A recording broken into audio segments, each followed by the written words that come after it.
Buenos días a todos. Les habla Lina Rojas, directora técnica de la Federación Interamericana del Cemento. En nombre de FICEN les agradecemos su participación en este ciclo de webinars Conectando Conocimientos en la Era Digital. Para este webinar tenemos más de 400 inscritos de 14 países de la región.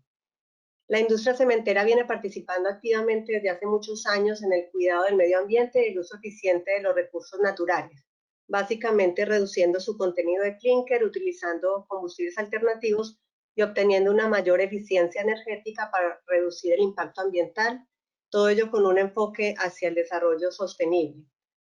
Además de su rol en la mitigación de emisiones, la industria del cemento juega un papel importante en la adaptación al cambio climático a través de su producto final, que es el concreto, el cual es un material esencial en la construcción de ciudades sostenibles y resilientes a los desastres naturales por su calidad, durabilidad y resistencia. Desde FICEN venimos trabajando en las hojas de ruta de la industria del cemento latinoamericano hacia una economía baja en carbono a través de un conjunto de herramientas que buscan asegurar la contribución a la mitigación de emisiones y a las necesidades regionales de adaptación a los efectos del cambio climático. Estas hojas de ruta están acompañadas de diferentes papers técnicos relacionados con las fortalezas y acciones de la industria del cemento para contribuir tanto a la mitigación como a la adaptación. En el webinar de hoy se hablará específicamente de uno de los papers, el paper de ciudades sostenibles y resilientes, en el cual se presentarán los diferentes desafíos de nuestra región relacionados con el desarrollo y crecimiento de las ciudades y sus riesgos y amenazas asociadas a los desastres naturales. Además, se verá cómo la planificación, la ejecución de obras y las regulaciones de la edificación se convierten en factores esenciales para alcanzar el objetivo de ciudades sostenibles y resilientes. En este paper han participado un grupo de reconocidos académicos de diferentes universidades de América Latina. Algunos de ellos nos acompañan en el día de hoy. Está con nosotros el profesor Edgardo Fabián Irazar, profesor titular del Departamento de Ingeniería Civil de la Facultad de Ingeniería de la Universidad Nacional del Centro de la Provincia de Buenos Aires. También está con nosotros Vanderlei John, profesor titular de Materiales y Componentes de Construcción de la Escuela Politécnica de la Universidad de San Pablo. Jorge Iván Tobón, profesor titular del Departamento de Materiales y Minerales de la Facultad de Minas de la Universidad Nacional de Colombia, Medellín. Y finalmente, Yasmín Mac, investigador y profesor en la Universidad Tecnológica de Panamá.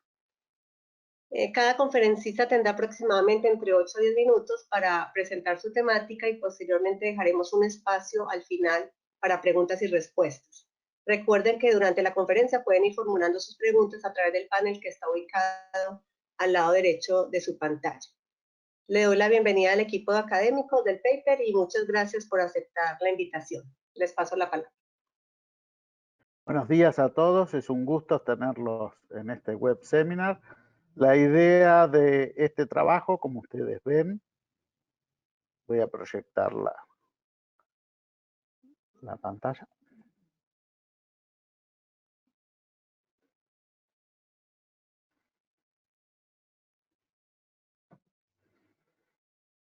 Bueno, en esta presentación, ¿ustedes las están viendo? En esta presentación participamos de distintas universidades con una idea latinoamericana y fundamentalmente el contenido de la presentación lo que va a tratar es qué son los problemas de sostenibilidad y resiliencia en las ciudades latinoamericanas, nuestras dimensiones y demás, cómo planificamos y gestamos estas ciudades en el futuro en nuestro continente y también qué tipo de obras y aportes puede hacer tanto la industria del cemento como el hormigón para esta construcción, como así también la parte de diseños y códigos de la construcción, que son aquellos que nos van a guiar para socialmente poder impulsar. Y también hacer algunas conclusiones acerca de este punto. Así que el primer tema lo va a tratar Iván, así que le doy la palabra a Iván. Bueno, muy buenos días para todos. Muchas gracias por la invitación. Lina, un gusto saludarte nuevamente y muchas gracias a todo el equipo de trabajo. Yo les voy a presentar fundamentalmente algunos datos que consideramos clave para entender el rol del cemento en la construcción de las ciudades sostenibles y resilientes, obviamente muy enfocados al tema latinoamericano. Siguiente, por favor. En esta primera gráfica podemos ver cómo ha sido el crecimiento de la población, tanto a nivel mundial como latinoamericano. En la línea verde tenemos la población mundial y en la línea naranja tenemos la población latinoamericana.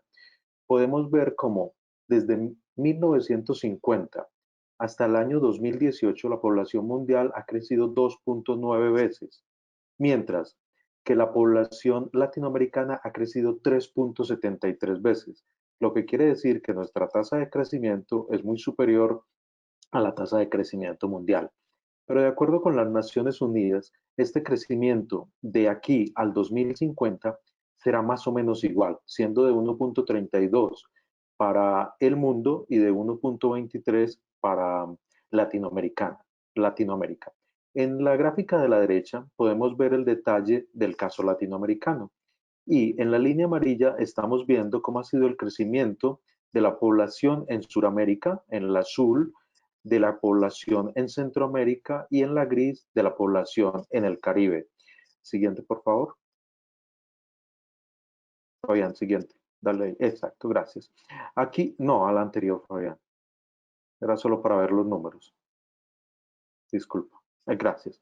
Aquí podemos ver entonces que la población suramericana es el 65.9% de el total latinoamericano.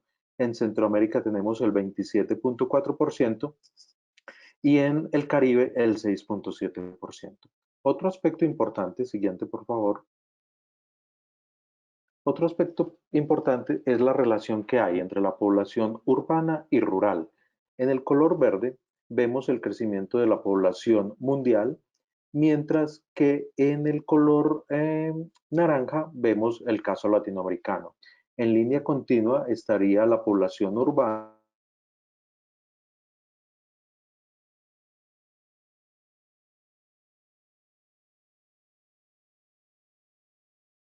y en punteada la rural. Podemos ver dos cosas importantes acá. La primera es que solo hasta más o menos 2005 la población mundial urbana superó a la rural. En cambio, para Latinoamérica eso pasó desde 1960. Esto nos muestra que, como vemos en las flechas, la población urbana en Latinoamérica ha crecido 7.5 veces con respecto a 1950, mientras que la mundial ha crecido solo 5.7 veces, lo que quiere decir que nuestra población urbana ha crecido muy rápido y en una tasa muy alta. La población urbana para el caso de Centroamérica, Suramérica y el Caribe lo vemos en el gráfico de la derecha.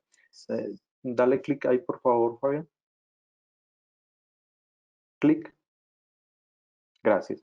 Lo que nos muestra muy rápidamente que el 80% de la población en Latinoamérica y el Caribe es de tipo urbano. Es importante también resaltar, la siguiente por favor, la distribución y la dimensión de las ciudades. Creemos que ese es otro aspecto clave a tener en cuenta. En la tabla de abajo, ustedes pueden ver una clasificación de las ciudades de acuerdo con el número de habitantes. Los círculos que ven dentro de los mapas, de acuerdo con su tamaño, nos muestran el número de habitantes en cada uno de los países o de las ciudades que estamos representando. En el gráfico de la derecha vemos a Sudamérica y se puede ver cómo es la distribución de las ciudades, como en Brasil tenemos las ciudades más grandes, acá en el norte de Sudamérica, el caso de Colombia, Caracas, Lima y en el sur, pues Buenos Aires. Quiero resaltar que la mayoría de nuestras ciudades están en las zonas costeras y esto, o cerca a las zonas costeras, y esto va a ser importante enseguida para un dato que les voy a compartir. La siguiente, por favor.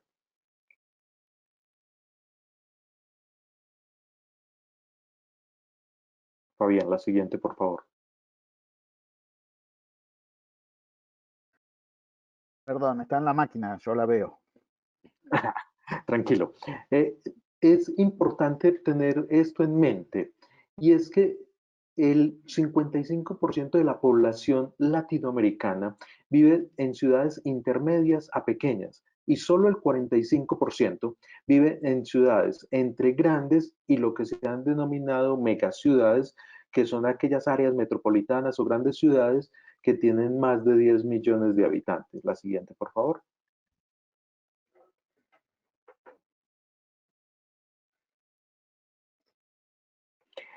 Aquí en este gráfico de la derecha quiero resaltar fundamentalmente dos cosas. En el caso latinoamericano tenemos solo 9 ciudades que se consideran grandes o muy grandes, es decir, de 5 millones de habitantes hacia arriba, mientras que tenemos un 65% de ciudades intermedias, un 58 y un 83 y 83 ciudades, esos no son porcentajes sino números, de ciudades que son o pequeñas o muy pequeñas. De acuerdo con las Naciones Unidas, para el año 2035 tendríamos 2 nuevas ciudades de más de 5 millones de habitantes y 23 ciudades que superarían el millón de habitantes. Lo que es importante de este dato es que las ciudades que más van a crecer son las ciudades que consideramos pequeñas. La siguiente, por favor. Esto nos plantea una serie de retos, especialmente en el tema de la sostenibilidad. Si vamos a los objetivos de desarrollo sostenible, queremos resaltar este que dice que hacer que las ciudades y los asentamientos humanos sean inclusivos, seguros, resilientes y sostenibles. ¿Para esto qué necesitamos? Para esto necesitamos favorecer la inclusión, mejorar la eficiencia en el manejo de los recursos, mejorar la mitigación y adaptación al cambio climático y sobre todo la resistencia y la resiliencia a los desastres. Es bien sabido por todos que Latinoamérica tiene un bajo impacto en el calentamiento global. Solo emitimos algo así como el 12.5% del dióxido de carbono, pero el cambio climático sí tiene una incidencia muy fuerte en nuestra región. Miren datos como estos. La temperatura en la zona continental se espera que tenga un calentamiento o un incremento entre 1 y 4 grados, mientras que en la zona del Caribe entre 0.8 y 2.5 grados centígrados. Cada vez vemos efectos del niño y de la niña más marcados y más fuertes en nuestra región, lo que hace que tengamos precipitaciones y zonas muy secas, extremas, con mayor frecuencia. Tenemos más ciclones en nuestra zona del Caribe y este dato que me pareció muy importante es que la CEPAL dice que un incremento o un ascenso del nivel del mar de 1 metro afectaría a 5 millones de habitantes en nuestra región, siendo obviamente la zona del Caribe, que está aquí resaltada con rojo en la parte inferior, la más perjudicada, con 2.5 millones de habitantes afectados. En este gráfico queremos mostrar los desastres que han ocurrido entre 1980 y 2018. Los rojos son los geofísicos, los azules los hidrológicos, verdes meteorológicos y amarillos climáticos. Se nota claramente que en la región del Caribe los meteorológicos son los más importantes. Miremos para el caso de Sudamérica. En el caso de Sudamérica tenemos 1.271 eventos, donde el 58% son hidrológicos y solo el 10% son de origen geofísico. Pero cuando analizamos el efecto que esto ha tenido sobre pérdidas de vida, vemos que el 58% de las pérdidas humanas han sido por eventos geofísicos y el 38% por hidrológicos. Cuando miramos esto en términos de pérdidas de dinero, vemos que el 33% de las pérdidas de dinero han sido por eventos geofísicos y el 40% por eventos hidrológicos. Quiere decir que para nuestra región, especialmente el caso suramericano, estos serían los dos tipos de eventos en los que más deberíamos prestar atención. Aquí quiero compartirle algunos datos muy rápidos, no voy a presentar toda la tabla, simplemente decirles que hemos tenido de 2000 a 2019, 548 inundaciones, 330 huracanes, 75 terremotos, sin contar el que ocurrió en México hace 2 días, 74 sequías, 66 deslizamientos, 50 eventos extremos térmicos, 38 erupciones volcánicas, 66 incendios silvestres. Quiero dejar como mensaje que muchas de nuestras ciudades están ubicadas en zonas de alta amenaza y que la inmensa mayoría de nuestra población se ha convertido en población urbana. Esos son datos claves para que ustedes los tengan en cuenta. Gracias, Fabián. Buenos días. Adelante, Casmo. Sí, gracias. Buenos días, mi nombre es Yasmín Max, soy investigadora y docente en la Universidad Tecnológica de Panamá y hoy les voy a hablar un poco entonces de la parte de planificación y gestión de ciudades sostenibles y resilientes. Adelante. Bueno, sabemos y como lo acaba de mencionar el profesor, en Latinoamérica y el Caribe tenemos poblaciones vulnerables, tenemos regiones propensas a los efectos negativos del cambio climático, a desastres, por lo que entonces se requiere pues la planificación y gestión de ciudades hacia lo que es la sostenibilidad y resiliencia. Entonces, encontramos pues muchos desafíos en nuestra región, pero a la vez muchas oportunidades en las que podemos participar. Adelante.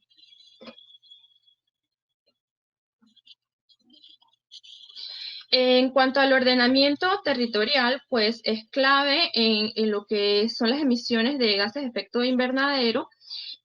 También tiene un impacto importante en lo que es desarrollo sostenible y en la construcción de resiliencia. Entonces, cuando hablamos de comunidades resilientes, pues ellas comienzan con una planificación integral que incluye estructuras robustas y de una larga vida útil. Identificamos pues algunas directrices a nivel internacional que recomiendan, por ejemplo, promover ciudades compactas, el tema de optimizar el uso del espacio urbano, regular y controlar la expansión urbana y limitar la huella de carbono en áreas urbanas. En Latinoamérica y el Caribe, pues encontramos algunos países que ya han dado los primeros pasos, por ejemplo, en el tema de la huella de carbono, pero sabemos que todavía nos falta trabajar un poco más en eso y que la industria del cemento pues tiene parte importante en este tema. Es importante mencionar pues el marco de Sendai, que tiene como objetivo la reducción de riesgos de desastres hacia el aumento de la resiliencia. Entonces, este marco nos habla de 4 prioridades. La primera es de comprender el riesgo de desastres, la segunda sobre fortalecer la gobernanza, la tercera nos habla de la inversión y la cuarta, que me parece muy relevante para este webinar, que es la parte de reconstrucción. Entonces aquí vemos cómo la industria pues de la construcción, la industria del cemento, del concreto, pues tiene una parte, una contribución importante entonces en esta prioridad. En cuanto a vivienda, nos llamó la atención pues de que el déficit cualitativo en Latinoamérica y el Caribe pues representa el 94% del déficit de vivienda, que sabemos que es importante. Sin embargo, solo 10% de las soluciones buscan atender este déficit cualitativo. Puedes seguir. La siguiente. Cuando hablamos de déficit cualitativo, ¿esto qué incluye? Incluye hacinamiento, materiales deficientes, falta de servicios básicos, problemas con la robustez estructural, durabilidad y también la facilidad y capacidad de ampliarse. Entonces aquí vemos nuevamente un potencial pues, de participación de lo que es la industria de cemento y la industria del hormigón en lo que sería el déficit cualitativo. Adelante. Entonces, pues podemos decir que en cuanto al déficit cuantitativo, pues se resuelve con viviendas nuevas, que esperamos pues que a partir de ahora sean viviendas sostenibles y resilientes, de manera que no caigan más adelante en la categoría de déficit cualitativo. Pero es muy importante también prestar atención a este déficit cualitativo que pues se podría resolver en parte con inversiones en infraestructura, adecuaciones, tiene la parte de mantenimiento que es muy importante y pues entonces las remodelaciones y adecuaciones. Otro tema que vimos es del de saneamiento, pues que tiene una cifra, un porcentaje relativamente bajo en Latinoamérica y el Caribe de 27%. Adelante. A ver, puede seguir. Junto con el problema de agua potable, pues ellos entran en otro de los objetivos de desarrollo sostenibles, y aquí pues mencionamos algunas posibles soluciones para estos problemas, como el tema de interconexión de sistemas de agua, el tema de monitoreo de sistemas de distribución, que es muy importante porque sabemos que en muchos países de nuestra región hay muchas fugas, un porcentaje muy alto del agua se pierde. Está el uso eficiente del agua también por parte eso sería por parte de la población, la micromedición de consumo, que es importante porque así como debemos monitorear la distribución, también debemos monitorear nuestro consumo en nuestros hogares para identificar dónde podemos reducir entonces este consumo. También tenemos una necesidad en muchas regiones de sistemas de tratamiento de agua, hay estrategias, por ejemplo, de cosecha de agua, y el uso de pozos que debe llevarse a cabo de forma responsable, y en estas tres, por ejemplo, nuevamente el rol del cemento pues es muy relevante. Entonces, finalmente, pues en esta sección podemos decir que hay una demanda importante de vivienda, transporte, servicios, que junto con los desafíos del cambio climático exigen pues una planificación y gestión de las ciudades, una mejor planificación y gestión de las ciudades. Nosotros consideramos que las estrategias deben ser escalonadas, adecuadas a cada lugar y situación y monitoreadas. Entonces, la industria pues tiene un aporte tecnológico definitivamente muy importante, y en cuanto al rol del cemento, pues como hemos visto en las distintas soluciones, pues tenemos una contribución importante y asimismo una responsabilidad, por lo que debemos hacer un uso eficiente y sostenible de estos materiales. Muchas gracias. Adelante. Hola, bueno, buenas tardes. Aquí en Brasil es todavía el hora del almuerzo. Quería agradecer mucho la invitación. Voy a hablar un portuñol. Espero que me comprendan. Voy a intentar hablar despacio. Bueno, mi papel acá es un poco, la industria de cemento y hormigón está en últimos tiempos hablando mucho de cómo reducir el CO2, pero esto no es todo de sostenibilidad. Nosotros tenemos que pensar en el futuro, que nosotros podemos aportar para ciudades mejores, más resilientes. Y hay cosas que todavía que no tenemos en buena parte de nuestras ciudades y que son necesarias, como toda la parte de saneamiento, ¿no? Una ciudad resiliente tiene que tener un saneamiento instalado, y esta es una falta que hacen muchas ciudades de Brasil y de América Latina. Pero hay conceptos nuevos, ¿no?, que todavía nosotros no hemos explorado, como por ejemplo los parques lineales, ¿no? Y esta es una forma que es interesante, que es una forma de convivir con el problema de las inundaciones urbanas. Nosotros hemos intentado esconder los ríos y controlar la inundación, pero con el cambio climático, la frecuencia de lluvias muy intensas que causan inundaciones urbanas se va a crecer, y todavía no lo sabemos cuánto, no se puede saber cuál es el diseño, cuál es la lavación de agua que vamos a emplear en el diseño. Esta solución de parques lineales se ha empleado en varias partes de América Latina, como en Chile y Brasil, y que es una solución muy interesante. Se combina en los parques lineales el pavimento permeable, ¿no?, que se puede hacer, se hace hace mucho tiempo, ¿no?, con los bloques y todo eso, pero hay un concepto nuevo a donde se construye abajo del pavimento, o sea, la placa, el piso es permeable, pero abajo tenemos una área de alta permeabilidad, que se puede hacer un estoque de agua local, y eso causa un retraso muy grande y aumenta la retención y reduce el runoff. Eso puede tener un efecto muy importante en las ciudades. Y hay incluso nuevos productos de cemento para esto. ¿Se puede volver uno, Fabián, por favor? Sí, una otra cosa que vamos a tener que enfrentar es el problema de las sequías. Sí, las presas, por favor. Es el problema de las sequías, ¿no? Sí, nosotros tenemos, por ejemplo, en São Paulo, una reservación de agua que se ha revelado insuficiente para las sequías que vamos a enfrentar. Entonces, hay que pensar y repensar todo el sistema para abastecimiento de agua, y hay también que pensar y repensar las presas, pequeñas presas para regulación de la evasión, para controlar las inundaciones causadas por ríos. Y hay mucha tecnología que se puede hacer de bajo costo, que se puede hacer localmente usando hormigón. Las presas de hormigón son una solución muy compacta y muy efectiva. Próximo. También tenemos con las lluvias intensas el problema de muros de contención y movimiento de masa de encuestas es muy importante.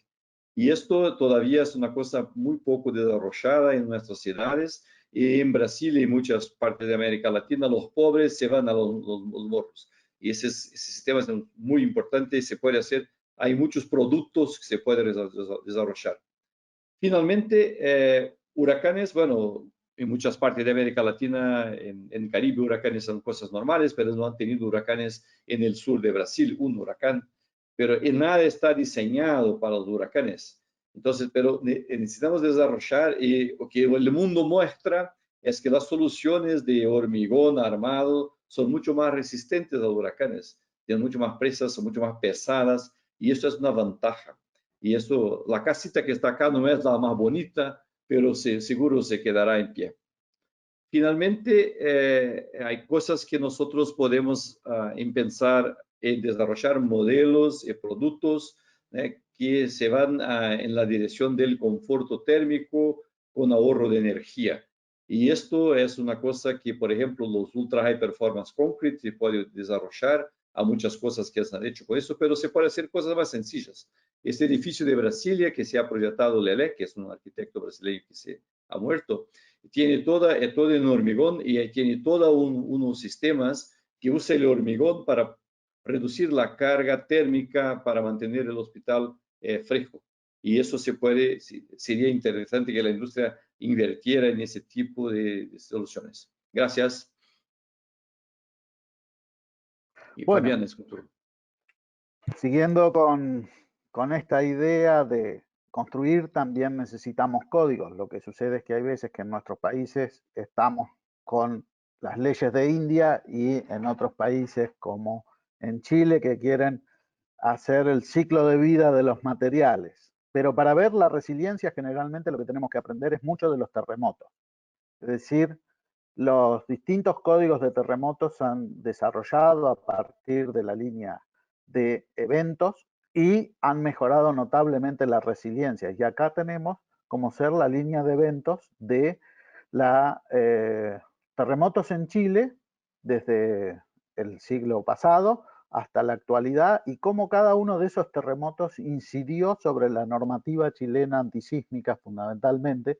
Y el último terremoto de 2010, que fue tan grande y que tuvo estas dificultades para algunos edificios, es decir, totalmente diseñados para sobrevivir a los terremotos, pero lamentablemente son volcados, requiere siempre estar atento. Por lo tanto, una línea de códigos moderna requiere de actualidad y fundamentalmente adecuación a las tecnologías de construcción y a las zonas que tenemos.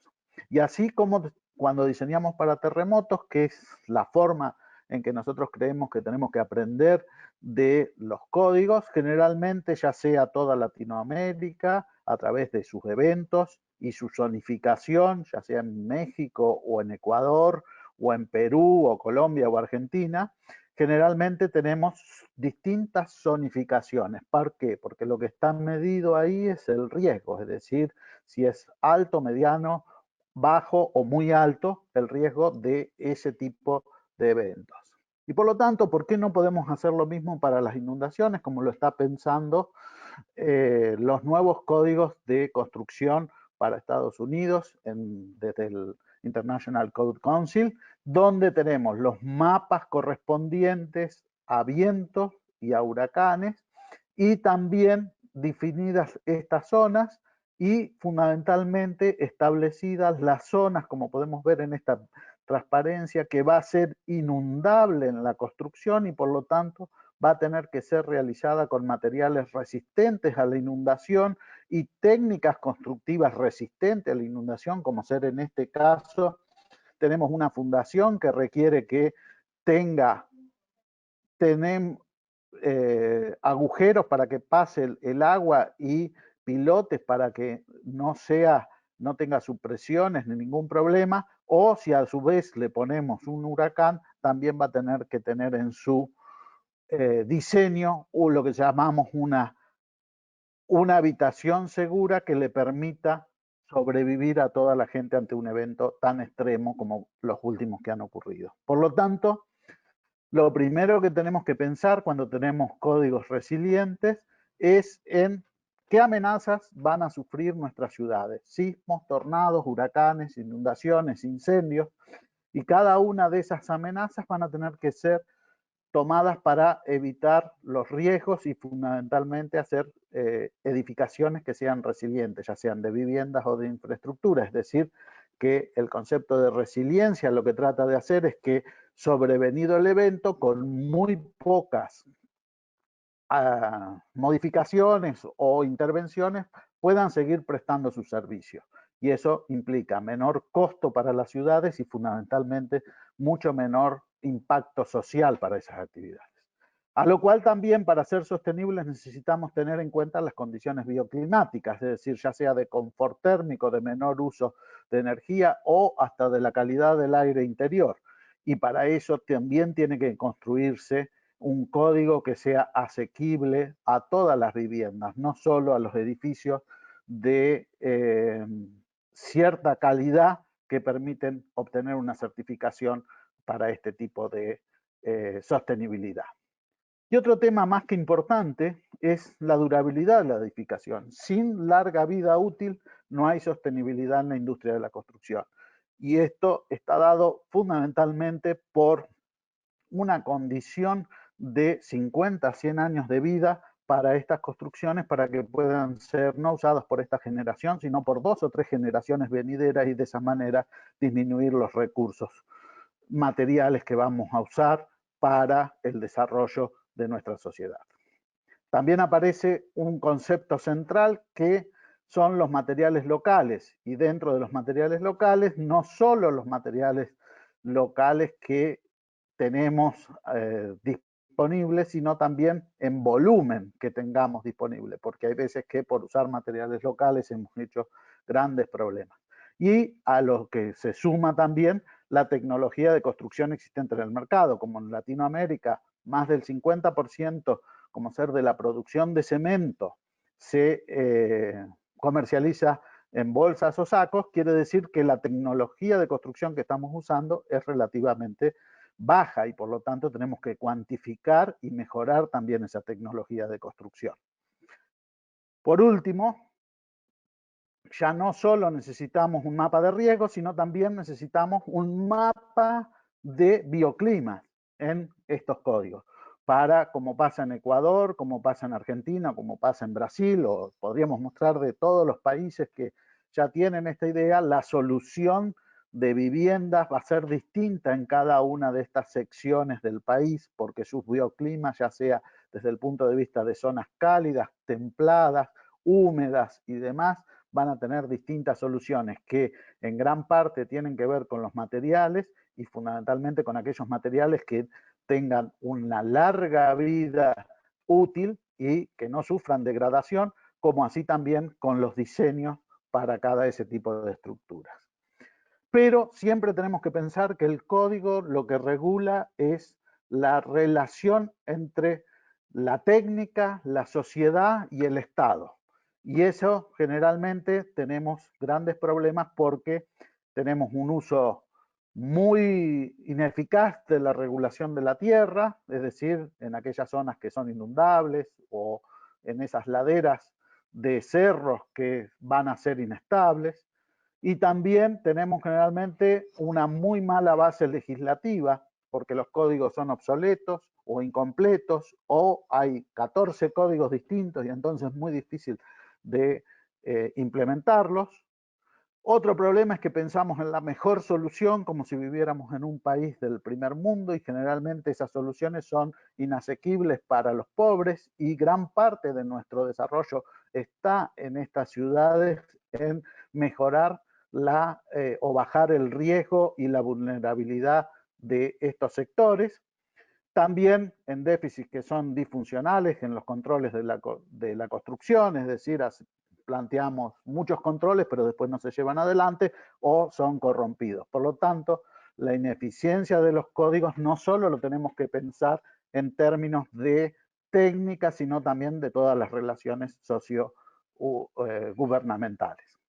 Y para la infraestructura, lo más importante es pensar en que sean flexibles y diversas, que tengamos el concepto de redundancia y modularidad, es decir, redundancia, varias soluciones para enfrentar un evento, modularidad, bueno, pierdo una parte, pero la otra sigue delante, o falla segura, que son conceptos muy de diseño en que, en el caso como ser de cuando hay oleaje, que una escalera que está para subir a una casa se desprenda y no que arrastre a toda la casa en ese sentido. Entonces, todo eso son conceptos modernos. Y generalmente también tenemos que entender que estas obras van a ser realizadas en su gran mayoría por municipalidades o alcaldías de pequeñas y medianas ciudades que no están con grandes equipos técnicos. Por lo tanto, también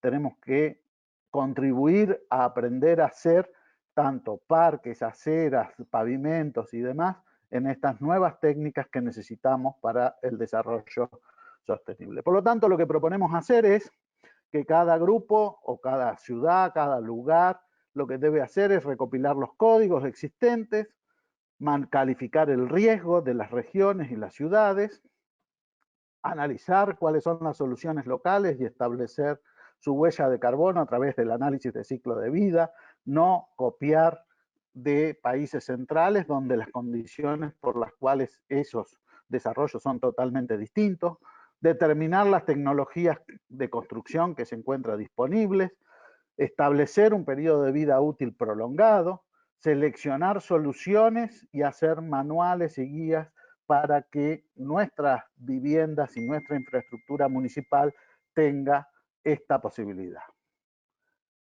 Bueno, como ven, la tarea que tenemos por delante es bastante importante, pero como conclusiones queremos decir es que las ciudades son un actor clave en el desarrollo de mitigación y adaptación para bajas emisiones y la resiliencia de la sociedad futura.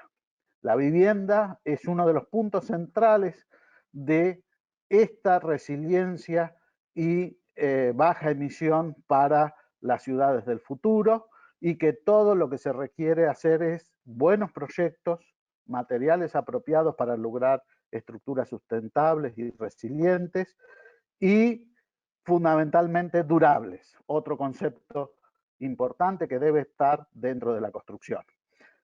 Para lo cual tendremos que hacer varios trabajos, trabajar con los gobiernos, con las ONG, con el grupo para reducir y construir resiliencia urbana, a lo cual la industria tanto del cemento como del hormigón y de la construcción en estos materiales, sin duda, puede contribuir notablemente al desarrollo sostenible, esta meta del 2030 de las Naciones Unidas. Por lo tanto, habrá que hacer nueva infraestructura. Esa infraestructura la llamaremos verde, pero sin duda que tendremos que hacerla con los mismos materiales o los materiales más abundantes con los cuales hicimos la infraestructura gris, que son los materiales de base cementicia. Bueno, habemos contribuido de una manera rápida a un paneo global sobre la visión latinoamericana de los distintos países para la sostenibilidad y la construcción de resiliencia en nuestras ciudades. Muchas gracias por su atención. Muchas gracias, profesores Edgardo, Vanderlei, Jorge Iván y Yasmín, por ajustarse al tiempo y por permitirnos el día de hoy conocer algunos detalles de este paper. Estamos seguros que los profesionales en general, estudiantes y toda la cadena de la construcción identificarán las bondades del cemento y concreto en la construcción de ciudades sostenibles y resilientes.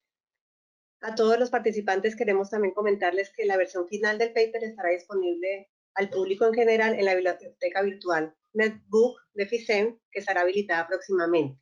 Les estaremos enviando un comunicado previamente. Ahora sí vamos a dar comienzo al módulo de preguntas. Recuerden que las pueden ir enviando a través del panel que está ubicado al lado derecho de su pantalla. Profesor Edgardo, quería comentarle que si es posible, le leo cada pregunta y luego usted ya nos indica quién del equipo la va a responder. Ok. Tenemos a Walter Frigeri, pregunta, ¿hay experiencias que pueden compartir al respecto del programa de mejoras habitacionales? Yasmín, tienes. El micrófono, Jazmín. Ahora sí. Sí, como comentaba el profesor Fabián, pues aquí estamos dando como un pantallazo.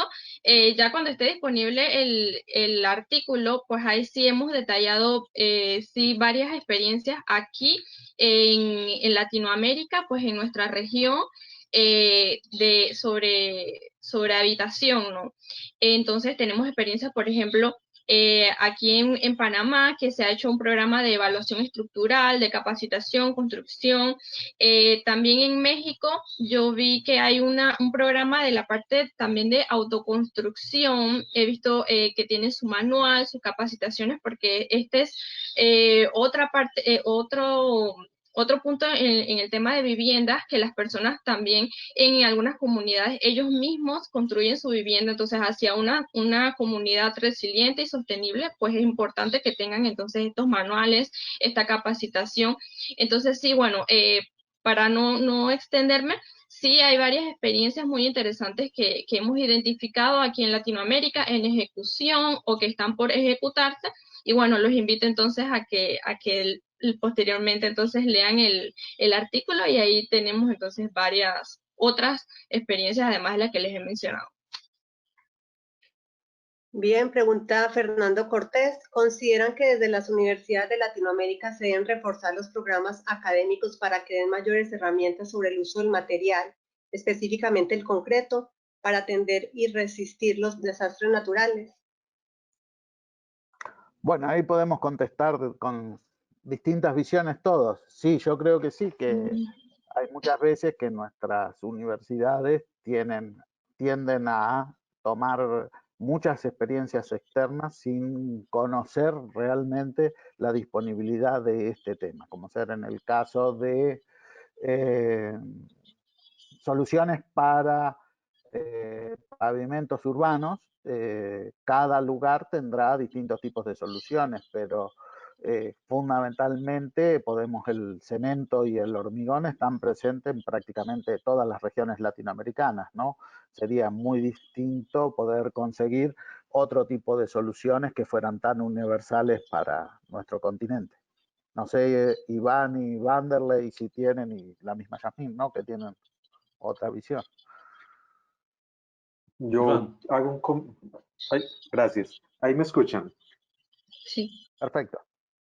Ok, gracias. Sí, un comentario que me gustaría hacer a ese respecto es que si bien las universidades estamos trabajando en ampliar la visión del material llamado hormigón o concreto, sí nos falta todavía. Yo creo que en muchas de nuestras universidades la visión que les damos al material es netamente física y se nos olvida mucho la química que hay detrás de este material.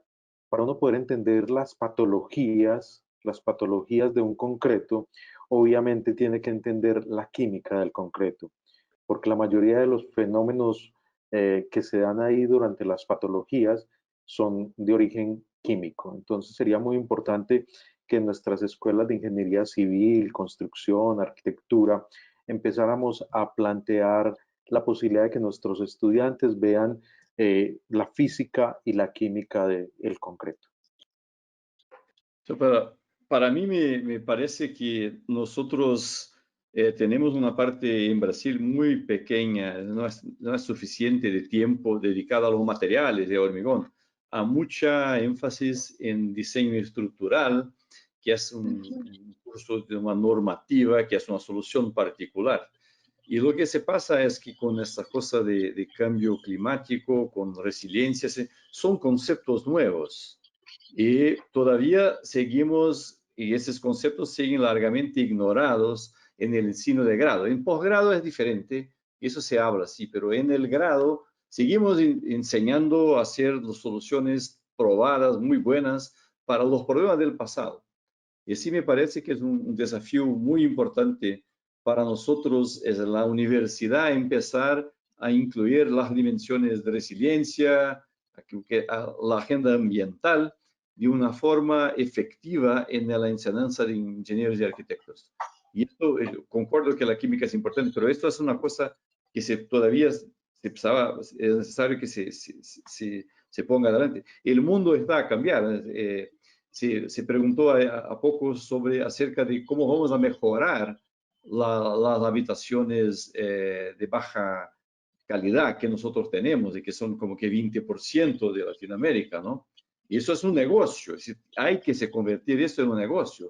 Quizá la industria cementera tenga que desarrollar soluciones. En Brasil tenemos alguna experiencia específica para ese tipo de negocio, ¿no? Sí, porque eso si queremos ser resilientes, las personas que viven en cerro tienen que mejorar su parte de la ciudad, su casa y todo más. Y esto es un desafío muy grande para la universidad, pero pienso que organizaciones como FICEN tienen un papel muy importante de cómo promoviendo este debate. El trabajo que nosotros realizamos en conjunto, sí que gente de cuántos países, ¿no? 4 países, se fue una experiencia interesante. Y todo eso trae visiones nuevas. Y sí, la universidad tiene que cambiar, me parece que sí. Bien, nos pregunta Javier Elorrieta, ¿cuál es la importancia de tener un sistema de planificación de viviendas sostenibles en los países de Latinoamérica, ya que en los últimos años se abandonaron por completo? Bueno, es definitivamente muy importante tener, sí, es importantísimo tener este sistema de planificación hacia la sostenibilidad, ¿no? Entonces, cuando hablamos de sostenibilidad, pues incluimos la parte social, la parte económica y la parte ambiental. Entonces, es muy importante planificar también en estos 3 sentidos. Sí se han dado casos, bueno, todos conocemos, ¿no? Casos de mala planificación en Latinoamérica, pero yo pienso que todavía tenemos oportunidad, todavía hay un potencial, ¿no? Va a seguir creciendo, van a seguir creciendo la parte urbana en Latinoamérica, entonces es muy importante que contribuyamos, ¿no? Entonces, por medio de asociaciones, por medio de la universidad, yo también estoy totalmente de acuerdo, la universidad tiene mucho, es muy fuerte en la parte de diseño, en la parte de materiales, pero en la parte de sostenibilidad nos falta entonces introducir. Yo pienso que desde las clases en la universidad, los cursos, se debe ir modificando de manera que ya cuando salgan los profesionales, ya ellos vayan con esa mentalidad y a partir, como yo mencionaba, ¿no? A partir de ahora, todas las viviendas que vayamos a construir, que hay muchos programas pues de construcción de viviendas nuevas, que se busque que sean sostenibles, que se busque que sean resilientes de manera que no vuelvan a caer en el déficit cualitativo. Se puede añadir una cosa, que cuando nosotros hemos importado, por lo menos en Brasil, la solución de edificios sustentables de los Estados Unidos. Y esto hasta que funciona razonablemente en edificios comerciales que costan cientos de millones de reales, ¿no? Entonces, pero nosotros necesitamos desarrollar soluciones de bajo costo, adecuadas a nuestros mercados. Y más lo que esto, la agenda ambiental de los americanos es muy diferente. Los problemas de sustentabilidad ambiental y social son muy diferentes de Latinoamérica y de muchos, incluso entre partes de Latinoamérica. Y, por ejemplo, en Brasil hay un problema ambiental en São Paulo, que es 23 millones de personas, y hay un problema muy diferente en una pequeña ciudad de interior de Amazonia. Entonces, necesitamos una agenda global con soluciones locales que Fabiana ha presentado. Hay el diagnóstico. Y esta cosa que no se puede copiar, sostenibilidad del norte, me parece que es un problema que tenemos que impulsionar, el conocimiento que impulsionar en Latinoamérica. Sí. Vamos a ver, en el tema de confort térmico, que también tiene que ver mucho con vivienda, está planteado en lo largo del documento donde nuestro problema no es la calefacción, solo en Argentina y en Chile fundamentalmente. Nuestro problema es la refrigeración, mientras que en los países del norte generalmente el problema bioclimático por excelencia, digamos, es las casas que sean muy cerradas y con muy buena envolvente para que no pierdan calor debido a su extremo frío exterior, ¿no? Bien, Juan Carlos Saldaña, ¿el uso del concreto reciclado podría contribuir a las ciudades sostenibles? ¿Existe alguna normativa sobre su uso? Sí, el concreto reciclado forma parte de una de las soluciones. En realidad nosotros no hablamos del concreto solo, sino hablamos de los residuos de la construcción. Es decir, ya pensamos que una ciudad, además de producir residuos urbanos, también produce una gran cantidad de residuos de la construcción. Hay distintas soluciones dependiendo de los tipos de construcciones que se vayan a demoler. Y bueno, en esto también depende del tamaño de las ciudades. Vanderlei tiene un poco más de experiencia sobre el tamaño de las ciudades, pero depende mucho del tipo de construcción que se está demoliendo. Es decir, en nuestro caso de la pampa húmeda acá en Argentina, toda la construcción es fundamentalmente cerámica y entonces eso tiene ciertas aplicaciones en las carreteras, que es el concreto, tiene otras aplicaciones, pero si ustedes miran, esta es una gran oportunidad de regulación, utilización y cambio de la normativa. La normativa ya está permitiendo en algunos países el uso de agregados reciclados en el hormigón. No sé, Vanderlei, si tienes algo más. En Brasil tenemos una normativa que permite un reemplazo, pero todavía no ha logrado penetrar en el mercado, ¿no? Lo que se pasa es que los áridos de hormigón reciclado tienen muchas aplicaciones muy buenas, por ejemplo, en sistemas de drenaje, todas esas cosas que se puede utilizar. Cuando necesitas performance mecánica, los áridos reciclados son complicados, particularmente como Fabiana ha mencionado, que es que nosotros tenemos siempre una mezcla de hormigón con cerámico. Y la cerámica no es exactamente un árido por excelencia, pero para hacer un drenaje, un pavimento drenante, para hacer bloques de hormigón, es importante. Y hay regiones sí, que no tienen áridos naturales, ¿no? Bueno, voy a hablar de Buenos Aires, que los áridos vienen de Olavarría, con 400 kilómetros. De toda la Amazonia, ¿no? En Amazonia tenemos arena muy fina, muy fina. Y no hay, tiene que cavar 70, 80 metros de suelo para acceder a la roca. Entonces se transporta 300, 600 kilómetros por carreteras muy malas, que no son pavimentadas o pavimento muy precario, los áridos. Y esto tiene un impacto de costo muy grande y tiene un impacto ambiental, ¿no?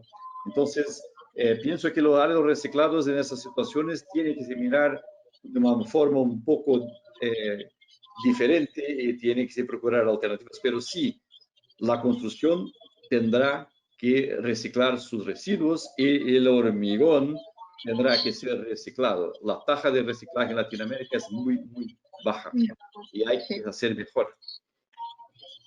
Un comentario al respecto. Lo primero es que la tasa aquí en Latinoamérica es bajísima. No estamos llegando siquiera al 10% en general. Y como bien lo decía Fabián, no solo es hablar del residuo de la demolición, sino nosotros preferimos hablar del residuo de la construcción y la demolición, desde el material que se excava hasta cuando se hace la demolición de la estructura. Y hay que tener en cuenta que hay muchas posibilidades. Vanderlei ya lo mencionaba, uno lo podría utilizar para hacer áridos y en concretos permeables, pero también lo puedes utilizar para hacer materiales cementantes suplementarios. También se puede utilizar para hacer cementos activados alcalinamente. También se puede utilizar para hacer áridos livianos. O sea, hay muchas posibilidades para utilizar estos residuos. Y yo creo que hoy, con la filosofía de economía circular, con la filosofía de cero residuos, tenemos que ver cómo reincorporamos esto que hemos llamado residuos de la construcción y la demolición a nuestros procesos productivos. Bien, y ya para ajustarnos al tiempo, la última pregunta, Federico Vega, ¿cómo generar conciencia en las autoridades de gobierno a la hora de evaluar las alternativas de materiales para la construcción de infraestructuras resilientes y sostenibles? Es decir, que no se considere solo el costo inicial, sino el costo de todo el ciclo de vida de los materiales. Bueno, ese es un tema difícil, ¿no? Y que generalmente a los técnicos nos cuesta mucho poder llegar a ese tipo de cuestiones. Pero las decisiones son fundamentalmente en términos a nosotros, de nuestro punto de vista, de costos de vida y económicos. Es decir, sin duda esta pandemia que estamos viviendo nos va a cambiar algunas cuestiones en nuestra filosofía, ¿no? Porque sin duda puso en duda esta concentración en las ciudades, puso en duda las megaciudades como problema, ¿no? La mayor cantidad de muertes ocurre en esa zona, ¿no? La parte de espacio, demás. Bueno, nosotros tenemos que tratar de coincidir en una cuestión básica. El futuro de las ciudades va a depender no solo de la cuestión económica, sino también de otras cuestiones que están asociándose a las ciudades como muy importantes, que tienen que ser sostenibles, que requieren tener cierta cultura del emprendimiento y del desarrollo económico, de la buena vida, digamos, o de la buena calidad de vida, para hablar mejor, y eso la sociedad lo está incorporando. Sin duda nuestros países todavía requieren mucho más, pero hasta no hace mucho tiempo nosotros no discutíamos ninguna solución de construcción o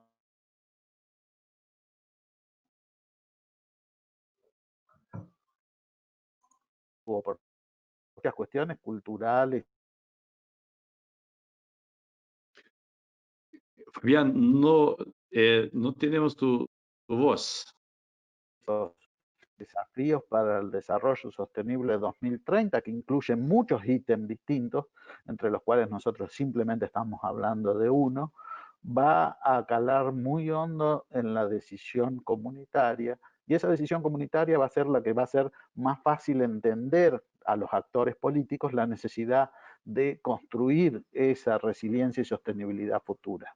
Pero ahí los técnicos también tenemos que ser apropiados, no podemos creer que la solución técnica es la única. Hay una parte que es la solución técnica, hay otra parte que es una parte social y hay otra parte que también tiene que ver con la gobernanza o con toda esta cuestión donde importar modelos angloamericanos o de otras culturas realmente son muy difíciles porque, como vamos a ver en toda la codificación y todo eso, hay una diferencia muy grande en ese sentido.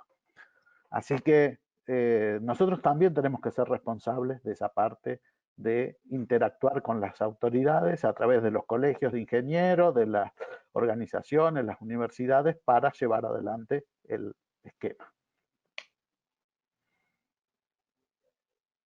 Bueno, muy bien.